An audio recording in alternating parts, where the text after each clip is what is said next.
Vida, desafios e soluções. Capítulo 8, parte B, autodespertamento inadiável. Esforço para equilibrar-se.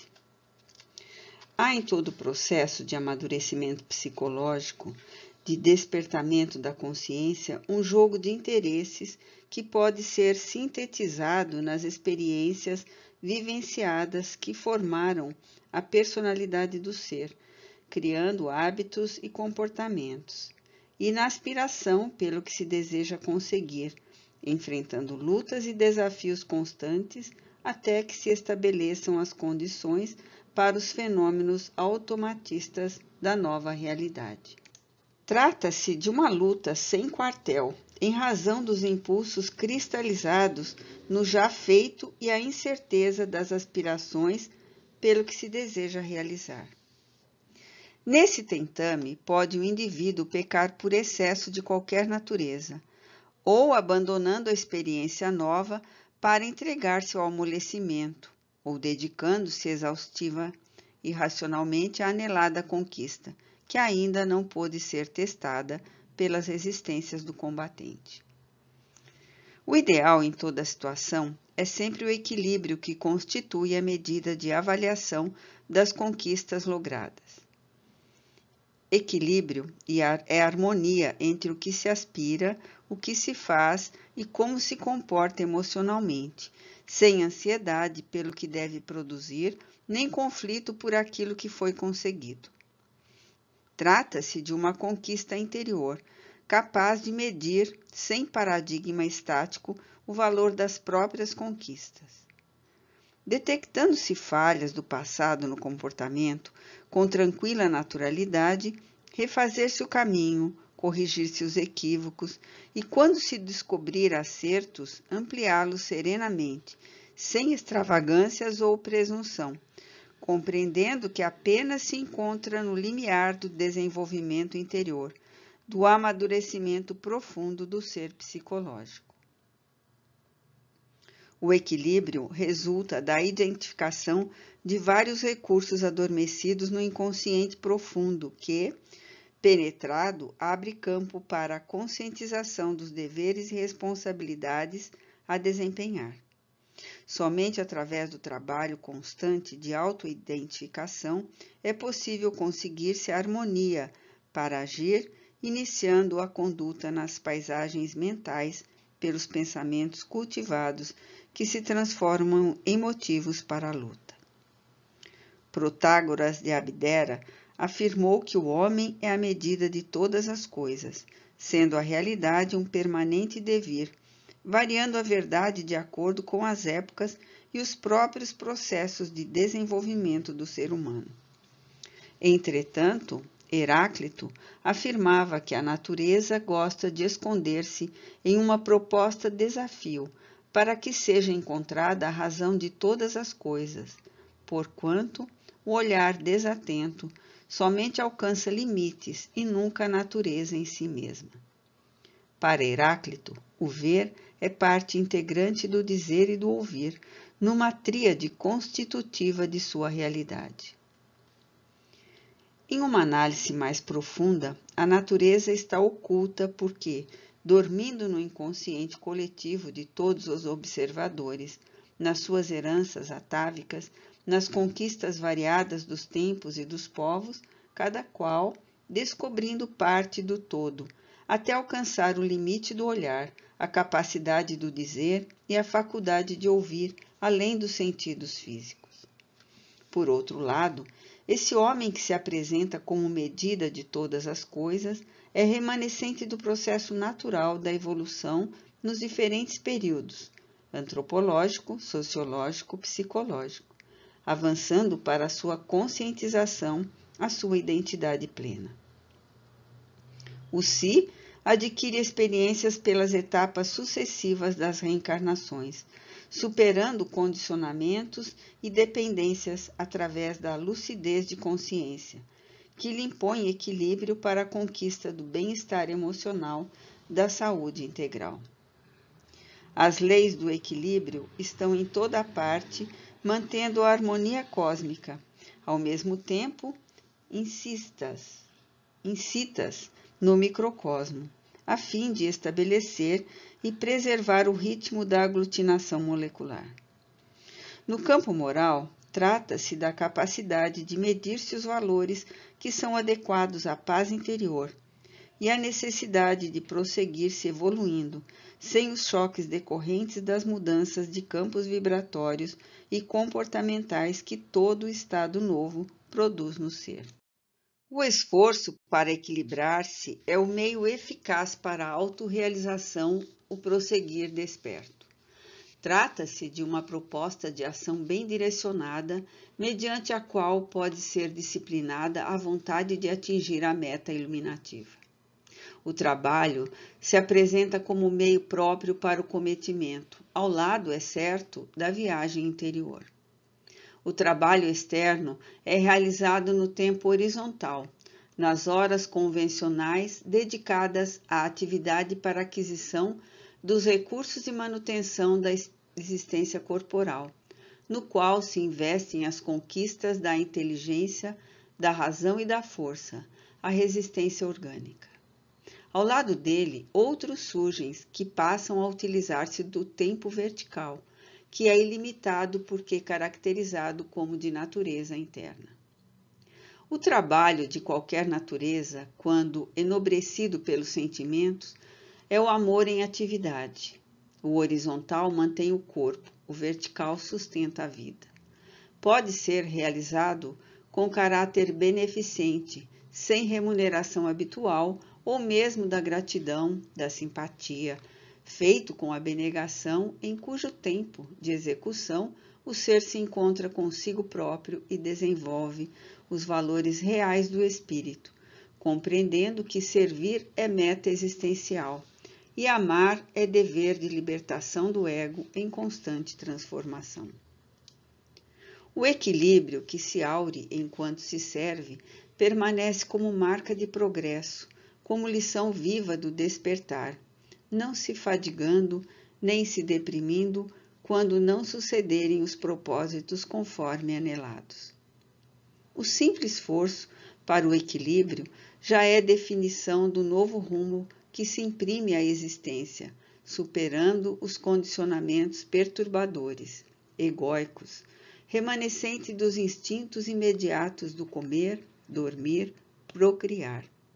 A existência física é mais do que automatismos, constituindo-se um apaixonante devir que se conquista etapa a etapa até culminar na autoconsciência. Esforço nessa leitura psicológica pode ser descrito como tenacidade para não se deixar vencer pelo marasmo, pela acomodação, pelo limite de realizações conseguidas. É o investimento da vontade para crescer mais, alcançar novos patamares, desembaraçar-se de toda a peia que retém o espírito na retaguarda. Disciplina da vontade.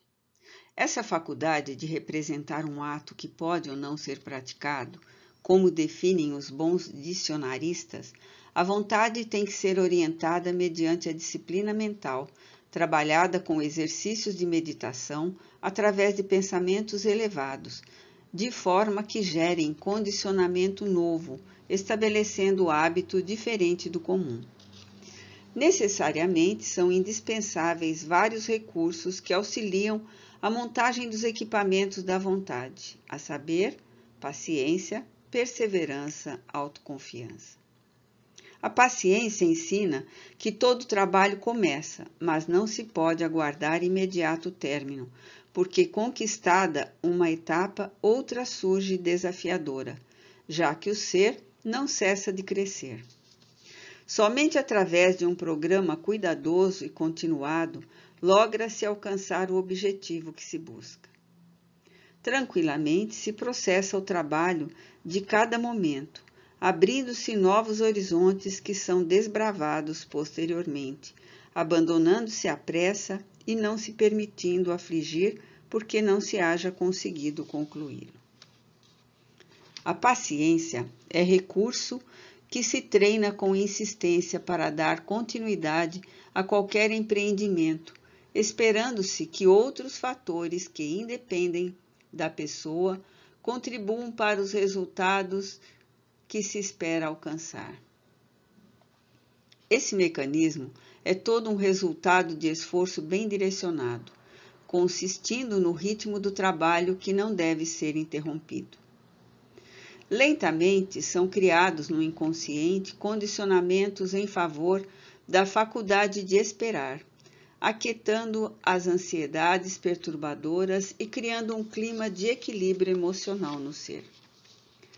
Como qualquer outra conquista, a paciência exige treinamento, constância e fé na capacidade de realizar o trabalho como requisitos indispensáveis para ser alcançada.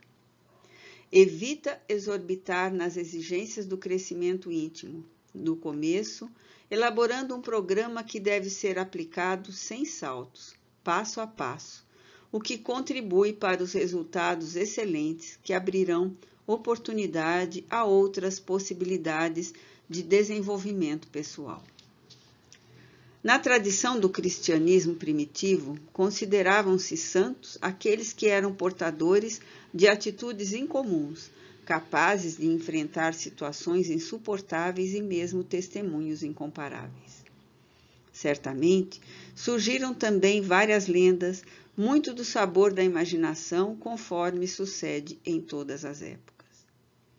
Não obstante, conta-se que São Kevin, desejando orar, foi tomado por uma atitude de ardor e distendeu os braços pela janela aberta, preparando-se. Nesse momento, uma ave canora pousou-lhe na palma da mão distendida e começou a fazer um ninho nesse inusitado suporte. Passaram 2 ou mais semanas e São Kevin permaneceu imóvel, até que a avezita concluiu o dever de chocar os ovos que ali depositara. Os companheiros consideraram esse ato um ato de paciência abençoada e invulgar paciência. Não é necessário que se chegue a esse estágio, certamente impossível de vivê-lo, mas que serve para demonstrar que, mediante a sua presença, mesmo o inverossímil torna-se verossímil. Surge, então, a perseverança como fator imprescindível à disciplina da vontade. A perseverança se apresenta como pertinácia, insistência no labor que se está ou se pretende executar, de forma que não se interrompa o curso programado. Mesmo quando os desafios se manifestam, a firmeza da decisão pela consciência do que se vai efetuar faculta maior interesse no processo desenvolvido, propondo levar o projeto até o fim, sem que o desânimo encontre guarida ou trabalhe desfavoravelmente. Somente através da perseverança é que se consegue amoldar as ambições aos atos, tornando-os realizáveis, materializando-os particularmente no que diz respeito àqueles de elevada qualidade moral, que resultam em bênçãos de qualquer natureza em favor do espírito. Quando não iniciado no dever, o indivíduo abandona os esforços que deve envidar para atingir as metas que persegue. Afirma-se sem o necessário valor moral para prosseguir, não obstante, quando se direciona para o prazer, para as acomodações que lhe agradam o paladar do comportamento doentio.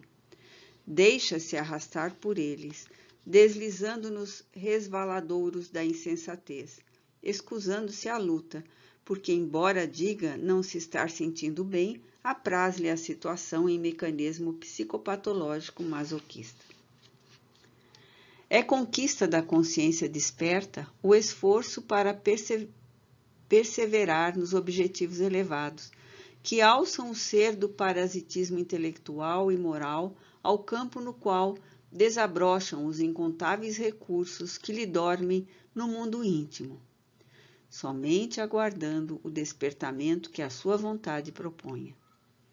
Como qualquer outro condicionamento, a perseverança decorre da insistência que se impõe o indivíduo para alcançar os objetivos que o promovem e o dignificam. Ninguém existe sem ela ou incapaz de consegui-la. porque resulta apenas do desejo que se transforma em tentativa e que se realiza em atitude contínua de ação.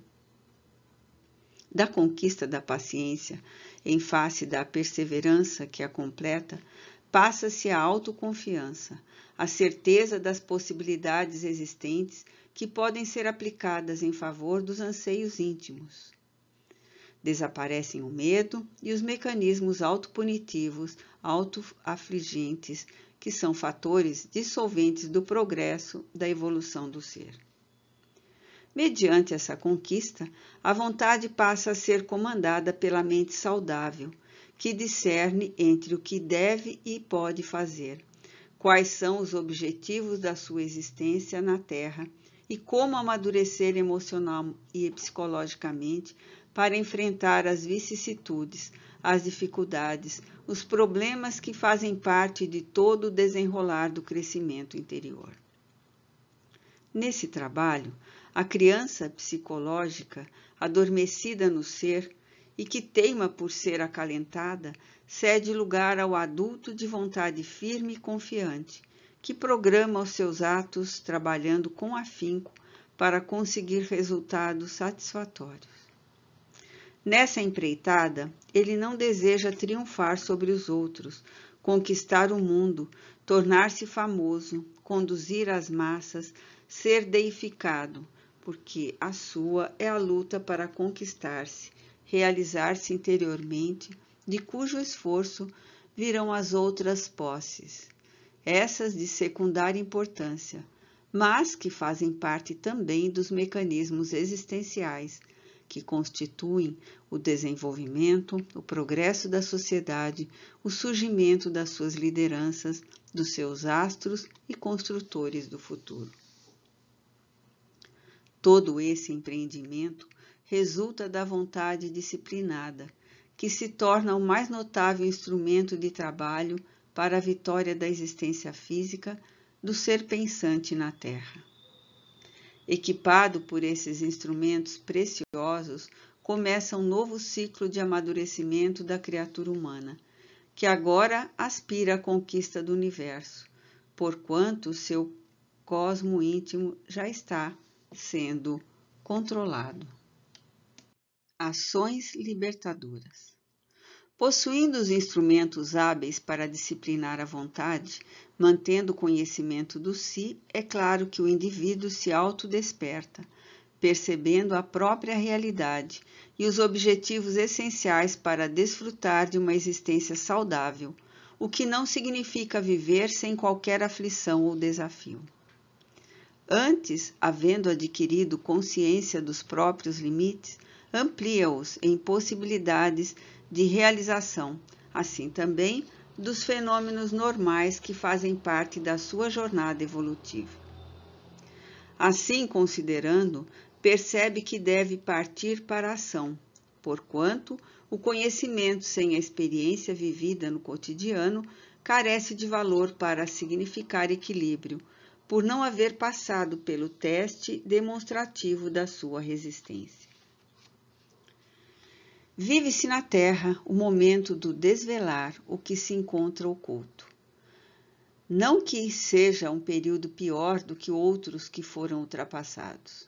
É mesmo caracterizado por muitas bênçãos advindas do progresso e do desenvolvimento cultural dos seus habitantes, embora ainda permaneçam muitos desastres evolutivos em forma de violência, de desrespeito aos códigos soberanos da vida, de desequilíbrios em expressões diferentes, mas todos muito graves quão perturbadores.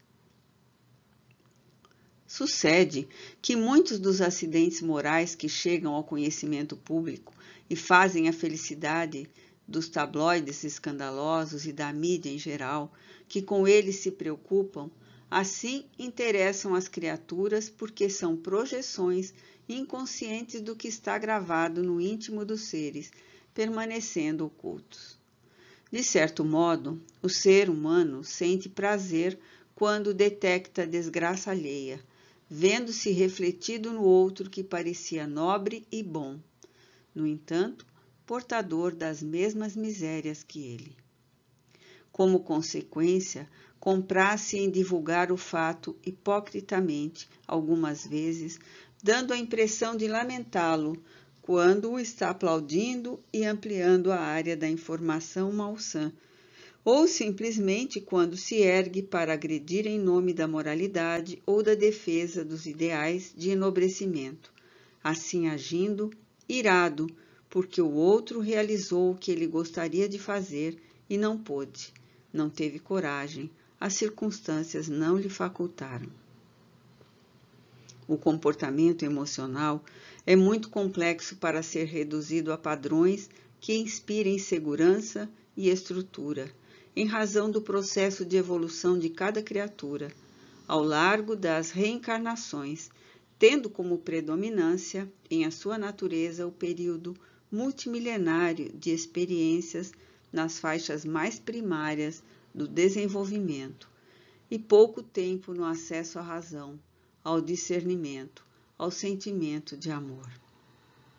As ações, portanto, são o reflexo da fixação das conquistas psicológicas e intelectuais, tornando-se realidades na pauta do comportamento humano e no interrelacionamento pessoal. Começam como tolerância para com aqueles que se encontram nos patamares inferiores do processo de crescimento moral, ensejando-lhes aberturas fraternais para sua realização, ao mesmo tempo auxiliando de forma direta na conquista do necessário ao seu crescimento interior e externo. A tolerância real é conquista valiosa que se transforma em degrau de progresso, porque faculta novas expressões de solidariedade, destacando-se o perdão e restrito a todo mal que se haja feito com o esquecimento real da ofensa. Superar esse desafio significa um passo avançado no processo iluminativo pessoal, que abre campo para as ações da caridade fraternal, do auxílio aos mais necessitados, da presença onde se tornem indispensáveis o apoio e a ajuda dignificadora. A ação é a palavra de ordem em todo o universo. O movimento constitui mecanismo que impulsiona a vida em todos os sentidos. O ser humano somente se identifica com a sua realidade quando age, tornando-se útil, desprendido dos bens materiais e das paixões pessoais ainda primitivas. Muitas desgraças que lhe acontecem são lições da vida, cujos bens morais deve compreender e armazenar. Enfermidades inesperadas, acontecimentos desagradáveis, mortes prematuras, separações que surpreendem, acusações descabidas são ocorrências que favorecem o enrijecimento do caráter do espírito e que o enobrecem, promovendo-o das faixas psíquicas mais pesadas onde se encontra, para que se possa movimentar em outras ondas elevadas que o aguardam no processo de libertação. Por isso mesmo, nem todo infortúnio deve ser lamentado, senão aceito de modo positivo, porque a vida sabe o que é necessário para o ser, proporcionando-lhe conforme a sua capacidade de aceitação e oportunidade de experimentação. Assim realizado, esse ser autodesperto já não pode adiar a sua contribuição em favor do meio social onde vive, passando a agir de maneira infatigável. As suas ações se tornam fator preponderante para o progresso de todos os demais seres, que agora se tornam irmãos, companheiros da mesma jornada. A sua ascensão eleva-os, a sua queda os conduz ao abismo. Sua responsabilidade torna-se expressiva, porquanto autoconsciente dos compromissos que lhe estão reservados. Entende porque se encontra na Terra nesse momento e sabe como desincumbir-se dos confrontos e lutas que lhe chegam, preservando os valores morais e humanos que lhe são próprios. Quaisquer conflitos que porventura lhe surjam, agora não constituem mais razão de desequilíbrio ou de perturbação, mas oportunidade de ampliar-lhe a capacidade de entender e de solucionar, de crescer infinitamente, porque o seu futuro é a conquista do si plenamente, superando todos os obstáculos decorrentes das reencarnações passadas, com vistas nas propostas desafiadoras do futuro.